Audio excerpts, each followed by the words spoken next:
Happy holidays, it's your boy Goose. Hey, guess what? For the last 2 years, when you've seen me reaching back into this refrigerator here to cook, there's been a secret hiding in there, and it's this jar here. What is that?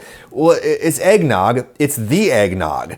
I made this video 2 years ago about aging your eggnog for a few weeks, both for safety reasons and also to make it taste a little bit better. Well, guess what? This is the leftovers of that batch. I have been holding it for the last 2 years to see what extreme aging does to eggnog made with raw eggs and a whole lot of booze. I'm gonna drink it at my own risk. Same goes for you, of course, but I feel pretty confident about this. And just to remind you why I feel confident about it, this recipe is not just any old recipe. This recipe comes from Dr. Rebecca Lansfield, legendary microbiology researcher and professor at Rockefeller University in New York City. And last time I talked about Dr. Lansfield, I think I kind of undersold how important she was and what a big deal it is that this is her eggnog recipe. She did this pioneering work on Streptococcus bacteria, strep bacteria, the ones that cause strep throat, right? Pioneering work on all of that, and her whole system for classifying those different bacteria into different groups is known as Lansfield groupings. And so it's something that people learn about when they go to study microbiology. All right, Dr. Lansfield's recipe makes about a quart or a liter of finished eggnog. 1 cup of cream goes into a small bowl, and then you just beat that until it's a nice little foam.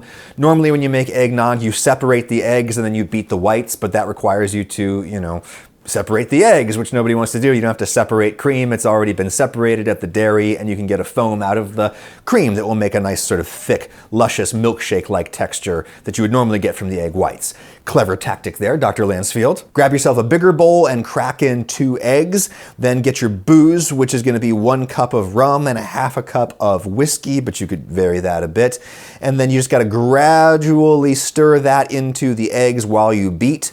Why do you have to beat the eggs as you are stirring in the booze? Well, watch what would happen if we just poured booze directly onto the eggs and let it sit there. 100 proof rum right onto the raw eggs, wait a few seconds, and it's already starting to look like wet scrambled eggs, right? Because the alcohol is chemically cooking the eggs. It's doing basically the same thing that heat does. It's denaturing or opening up the proteins on the eggs, and that exposes bonding sites in the proteins. The proteins wrap around each other, especially as you stir, and they will trap water in between them in a new little web that we call this sort of scrambled egg white, right? You gotta beat the alcohol into the eggs to avoid the eggs getting chunky, unless you want your eggnog chunky style. But anyway, this also goes to show how effective this alcohol probably is at killing any bacteria that you might find in these eggs at this stage. Dr. Lansfield calls specifically for a phase where you're mixing the alcohol directly into the eggs, no other ingredients. And that's definitely intentional on her part, right?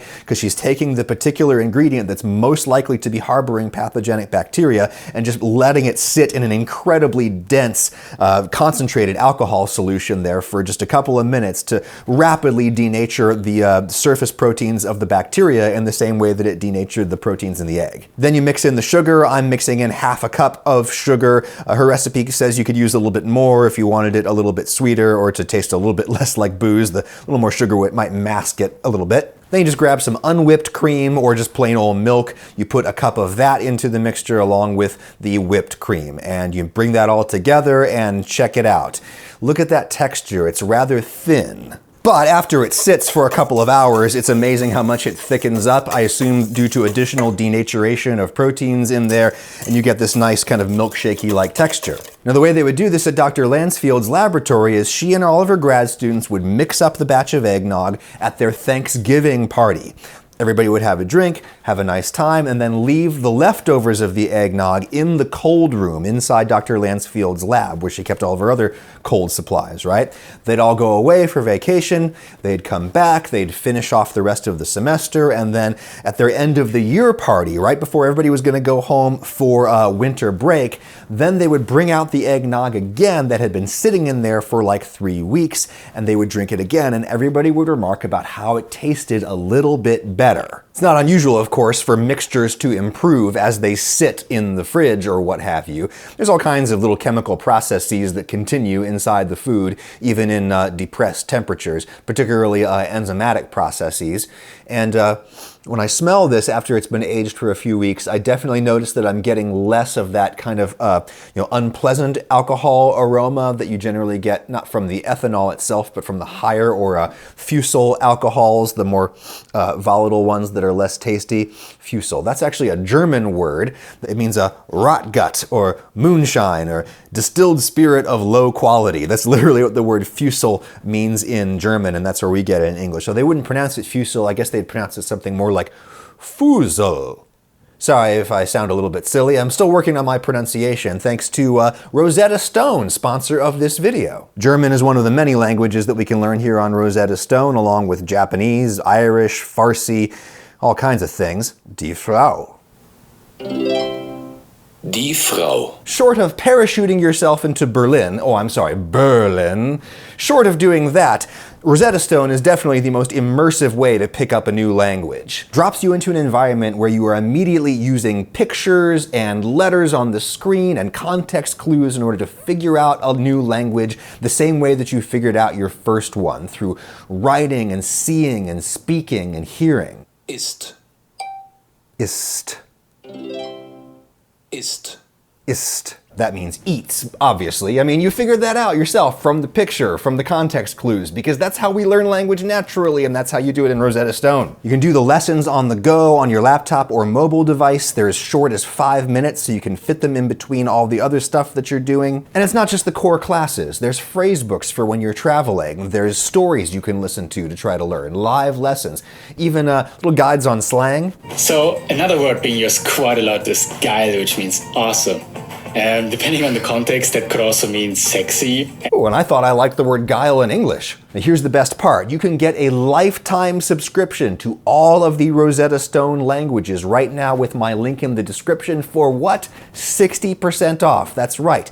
60% off a lifetime subscription right now with my link in the description. Thank you, Rosetta Stone. Anyway, at Dr. Lansfield's laboratory, they found that her eggnog tasted even nicer after it had aged for a few weeks. And what's more, it didn't kill them, even though it had raw eggs in it and had been sitting around for weeks. And why didn't it kill them? Well, Dr. Lansfield herself is gone now for non-eggnog related reasons, as far as I know, but her successor at Rockefeller University is this guy named Dr. Vincent Fischetti. And one year, a few years ago, he and his students did a little experiment where they just took some salmonella that they had in the lab and they spiked the eggnog with it, with like a lot of salmonella, and then they left it there for a few weeks and just did a little informal experiment to see what the bacteria levels did. And they gradually, well, a lot went down in the beginning. There was just a little bit detectable at 3 weeks, and then after 3 weeks it was completely gone. There was no detectable bacteria whatsoever. So that's why the takeaway of that video I did 2 years ago was, if you're gonna make raw eggnog, as is traditional, and do it at your own risk obviously, consider maybe making it like well in advance, both for taste reasons and for safety reasons. And indeed, people who look at historic recipes for eggnog from, say, the early United States, one of the things that they speculated for years is that this might have been a way of preserving eggs and cream and other warm weather products into the cold months. Could you preserve the product for years? Well, I'm not sure I would recommend it, but evidently it is possible, at least when you have a continuous source of cold, such as a modern refrigerator there. So the first thing I noticed after this has sat around for 2 years is that it seems to have cracked, like fissures have opened up. I wonder if we've had a layer of bubbles kind of rise to the top and then just crack apart there as it sort of dried out a little bit. And that's sort of what it looks like when you open up the jar there. But let's start digging around in there, and that is some thick, dark, boozy cream situation there. And here's the funny thing, the more we dig around in there, oh, wait a minute, this is not a layer of foam, this is homogeneous. It's this thick all the way down. It goes all the way down. This is amazing. I assume the sort of ongoing process of protein denaturation has caused that texture to thicken up even more over the years in the refrigerator, and that same thickening process seems to have stabilized the mixture such that there was no separation of different phases or layers over the years that this spent in the fridge, which I find pretty remarkable. Now, when you're considering whether to consume any kind of aged product, the first thing you should consult is your nose. I notice that this does not smell, rotten. It just sort of smells like alcohol, honestly. I will, however, do a cursory bacteria test. This is just a quick little thing that's going to look for like Listeria and Salmonella and E. coli and all of the big ones in one little test strip there. It's probably not going to give me a lot of detail of information, but at least let me know whether or not this is teeming with pathogens. And I see no line under test. I see a control line, no test line. Control line, no test line. All right, I feel good about this. Okay, now the time has come to taste. I'm going to do a blind taste test just to see what happens.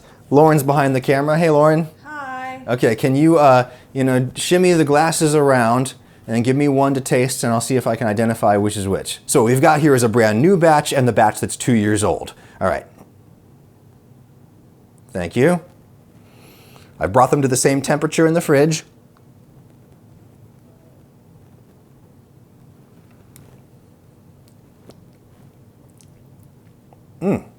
Delicious. Smooth, mild. Thick, almost like Jell-O. That might be the tell. Other one?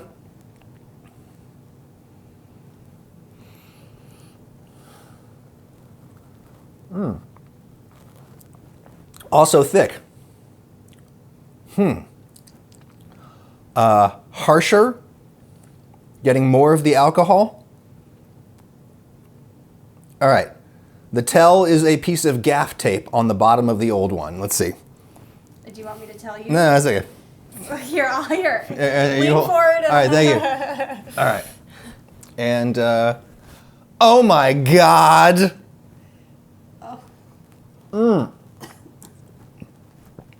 2-year-old one came across as harsher in a blind taste testing, but it's not a gigantic difference.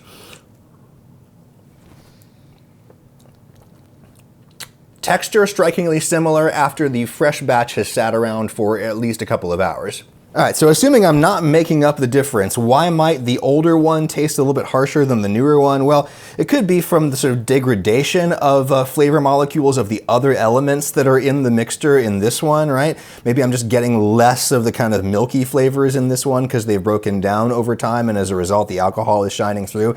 I'm not sure, but it's a pretty subtle effect. Certainly one thing we've learned here is there's no particular reason to age your eggnog for years unless you really want to do it as like a party trick.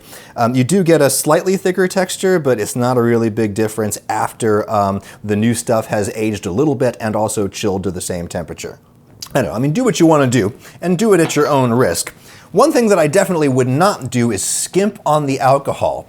I got some comments and emails when I originally covered this topic a couple of years ago from people who were arguing that even if you took the alcohol out of the mixture, the quantity of sugar in the mixture might be high enough to actually kill or at least inhibit the growth of new pathogenic bacteria that could be present or introduced into the mixture from the eggs.